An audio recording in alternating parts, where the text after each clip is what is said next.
Hello. Today we will need no props. And last time I said we didn't need props and then I cued them a whole bunch of time. We really don't need props this time. So we're gonna start on bellies. And you can come to Makrasana, arms folded under your head. Or you can bring arms down by your side and take a cheek to the mat. Whatever is the most comfortable for you while we come into our grounding and centering. It might feel nice to have arms folded just so that the forehead has a place to rest. It's a little more of a symmetrical posture. I like starting without asymmetry. Like starting and finishing sort of in a neutral place. And then additionally, that pressure on your third eye center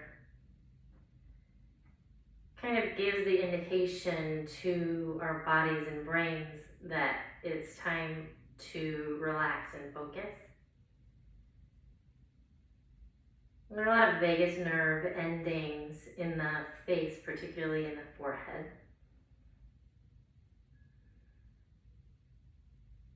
And stimulating the vagus nerves indicates to the parasympathetic nervous system that all is well, that rest and digest system that we have gets triggered.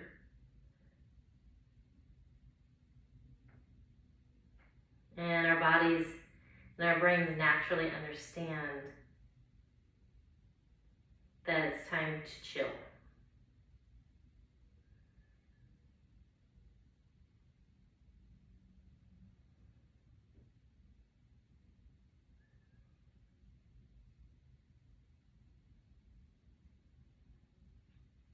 Starting to watch the breath like we did last time.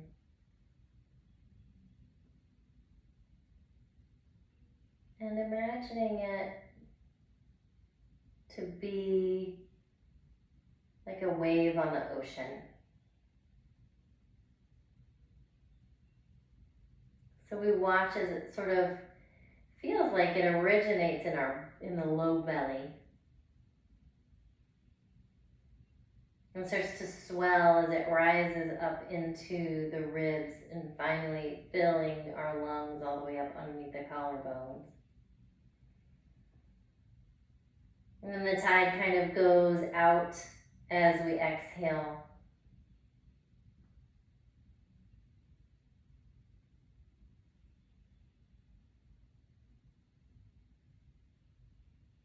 Just watching that ebb and flow, imagining that it originates all the way at the soles of your feet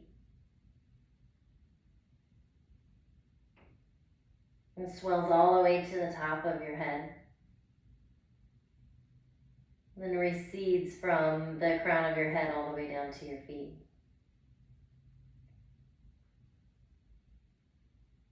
Just riding this wave of breath.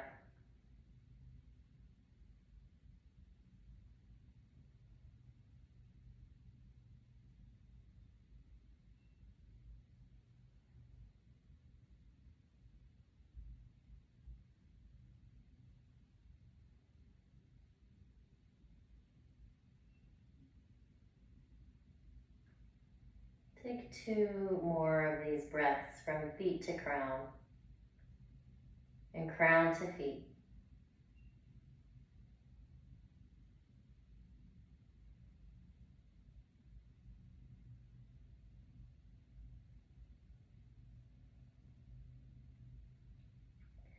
And come up onto elbows into your Sphinx pose. It may feel a little early for that. So if you want to make elbows super wide, that is a little more gentle on your spine and a little less surprising to your system. Because just as much as resting the forehead is an indication that it's time to rest, that extension in the spine is an indication that we're about to be stimulated. So in yoga, we kind of go back and forth between this rest and stimulation, and while it has an overall effect of bringing balance to the body and mind, it can initially, at the beginning of the practice, be a little bit confusing to the body and mind. It's like, I thought you just said we were resting, and what now we're going to be doing things? So we need this little transition time to start to get used to the idea of doing both. So here we are in Sphinx. Just take a couple full deep breaths here.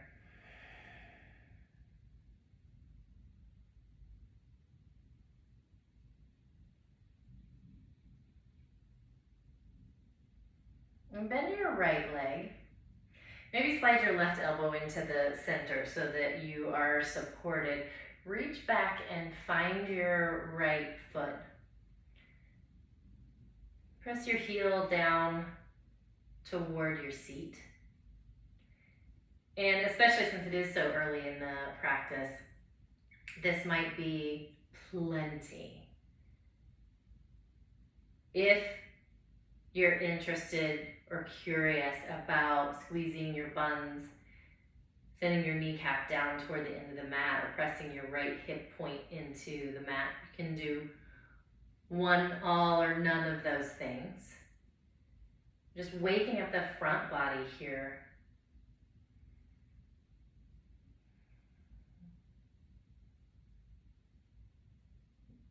Especially this quad stretch. I mean, we get some spinal extension in our normal day sometimes, but to get a quad stretch, you really have to do that on purpose. This is not a natural place for our bodies to be. Slowly, slowly, slowly release the right foot. Prop the right elbow into the center of the mat. Reach back, find your left foot, and do the same. So all the same things. The more you press your heel down toward your seat, the more sensation and feedback you will get. You can add on those bonus items, squeezing the buns, sending the kneecap down toward the end of the mat, pressing the left hip point into the mat. Still riding the wave of that breath. So sometimes when we do get some intense feedback from the body, our breath stops.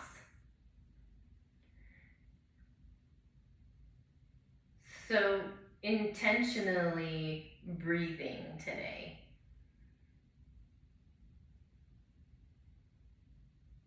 Even through the things that are challenging, or especially through the things that are challenging. Release your foot down. Bring your arms down by your sides and bring a cheek to the mat.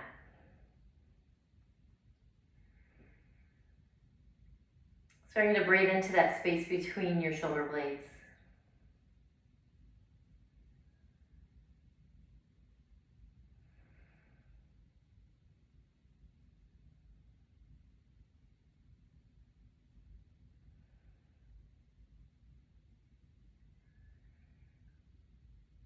You can stay here for a second while I talk. We're going to come into 5 cobras when we're finished here. Go ahead and turn your head to the other side. Each cobra will get a little bit bigger than the one before it. So that by the time we arrive at number 5, we're in the highest cobra that we will be in today, or in this practice anyway. So take one more breath where you are.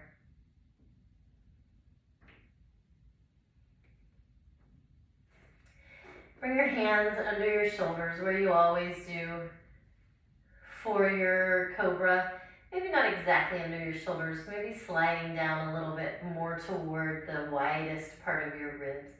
Hug your elbows in and your shoulder blades toward one another and bring your eye gaze right toward the center of the mat.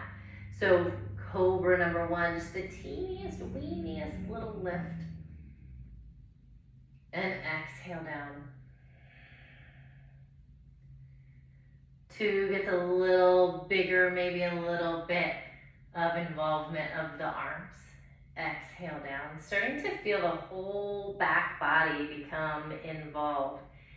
Inhale, number 3, maybe press with the arms a little bit more, squeeze the elbows in, exhale down. 4 is even bigger. And exhale down.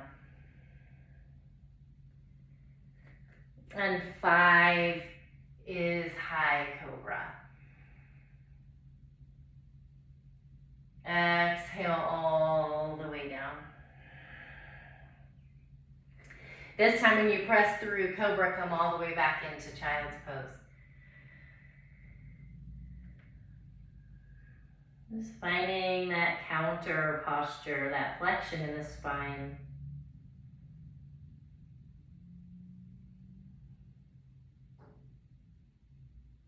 Find the opposite of that extension.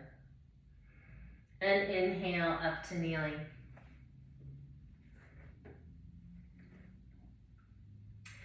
So send your left foot off of your mat, that kickstand that we do so that we can come into a kneeling side plank, and turn your left fingertips toward the center of the mat. So turning it in, turning the left foot out and then the left hand in, come into side plank.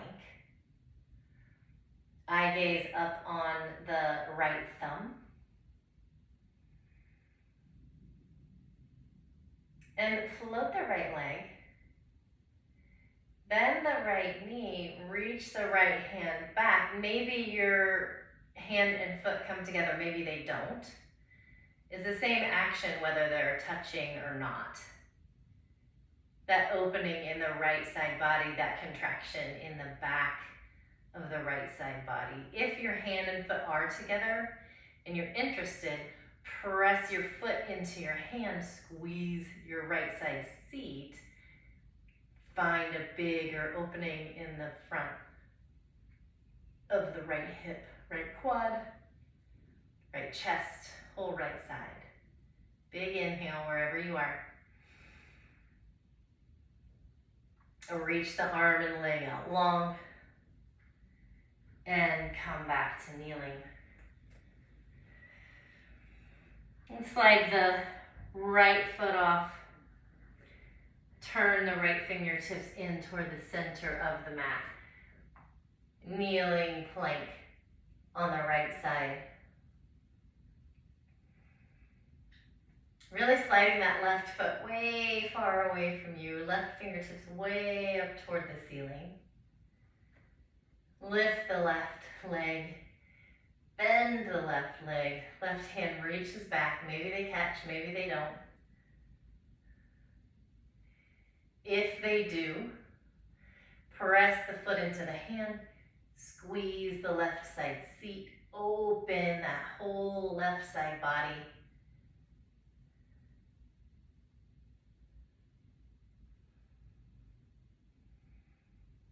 And then extend everything back out.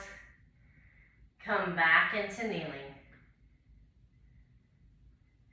And down into child's pose. If you want to bring arms down by your sides and roll wrists, that might be nice.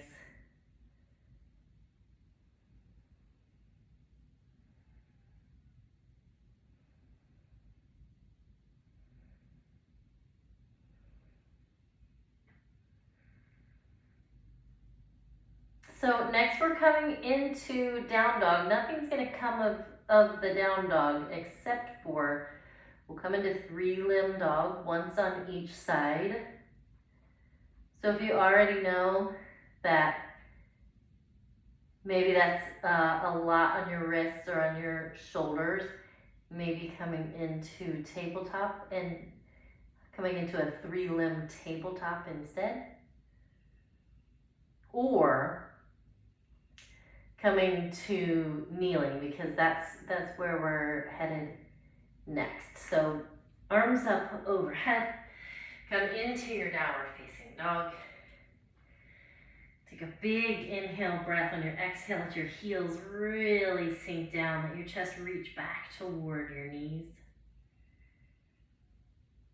On your next inhale, lift the right leg and maybe stack the hip and let the heel come down toward the left, or keeping that nice long right leg. Inhale.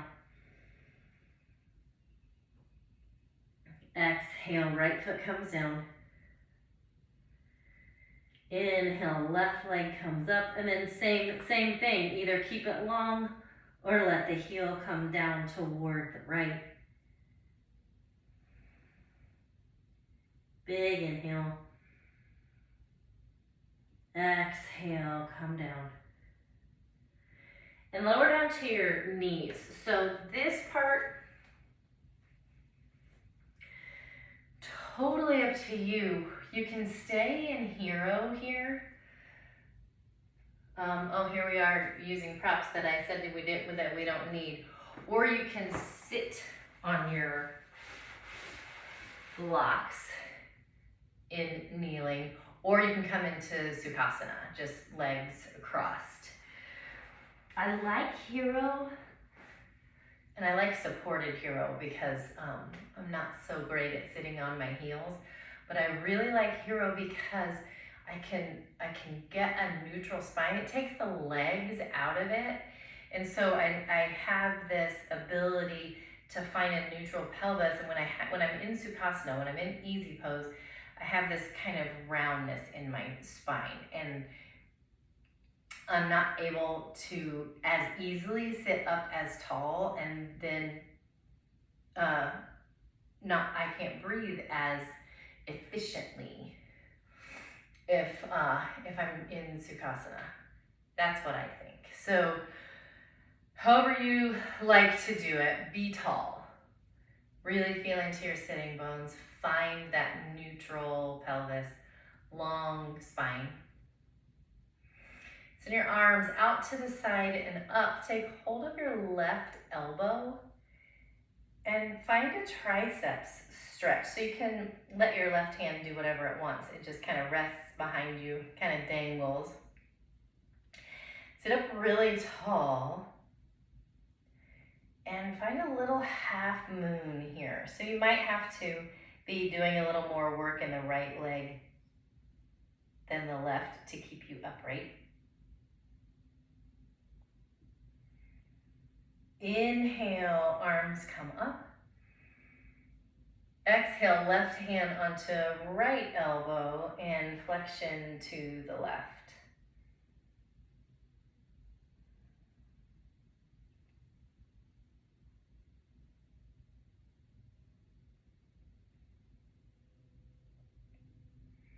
And come up into center. Let your arms come down by your sides. Just let them hang for a second. Let your shoulders, let your hands be really heavy to kind of pull your shoulders away from your ears. And bring hands to heart center. Interlace your fingers. It doesn't matter which direction they are interlaced, just whatever comes the most naturally. And turn your hands inside out, palms toward the front of you, or the wall that's in front of you. And inhale, reach up. Exhale, hands come to chest level. Inhale, reach up. And exhale down. And release your arms again. Maybe roll your wrists.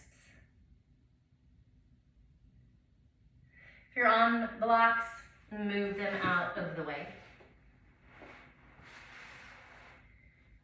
And come to your seat. Come all the way down to your back. Pull your right knee into your chest. Give it a squeeze. Move it around, in and out, circling forward and back.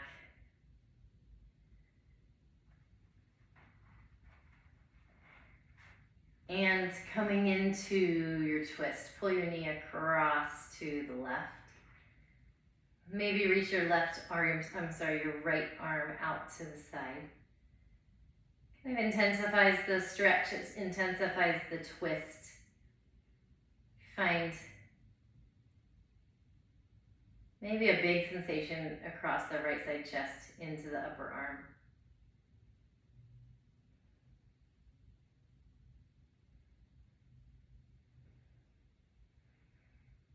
And bring yourself back into center. Pull both knees into the chest. Extend the right leg out long. And then with the left knee, in and out and around and around. And finally, across the body to the right, come into your twist. Reaching the left arm out maybe.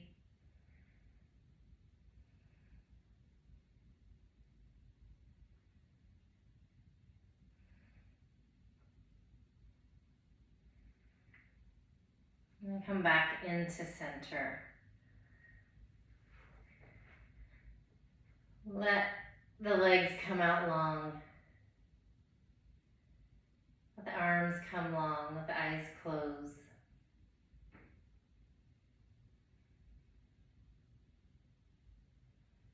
Let the breath come.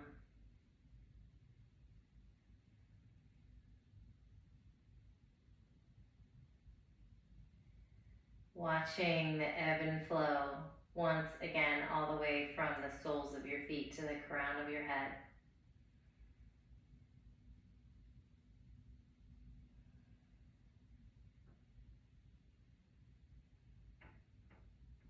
Watching as the tide comes in and as it goes.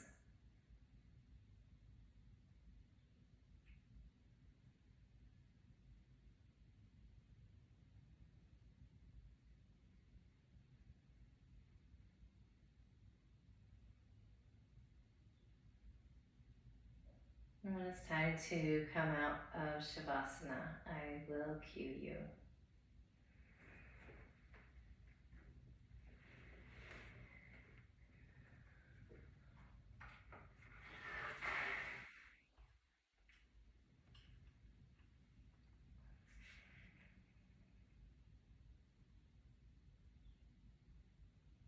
Sitting and breathing brings us into the miraculous experience of our own embodied present moment. Over time and with practice, we find that intimacy with the body and the breath exceeds the most sublime experiences of art or music. In fact, we come to the understanding that all art, all mastery, all acts of transcendence flow from and are expressions of our own inner space, the body, the breath, the mind, and the heart. As we take in the depth of our inner space, we are brought into intimate contact with the larger space, the moment. There is an understanding that changes us gradually and forever.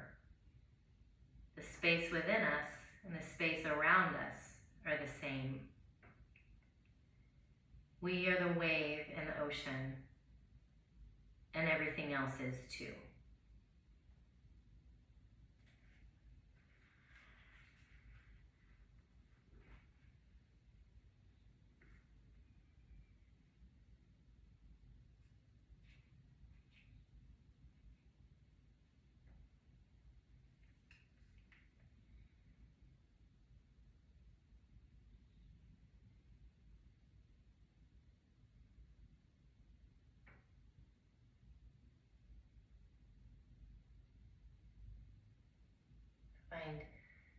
3 more full, deep, wide, expansive breaths.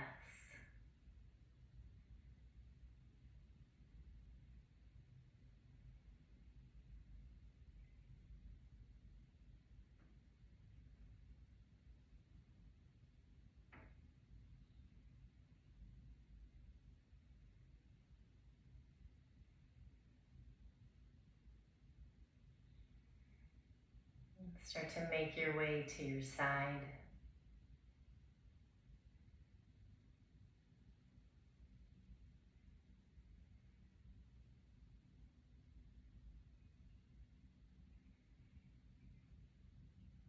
And to your seat.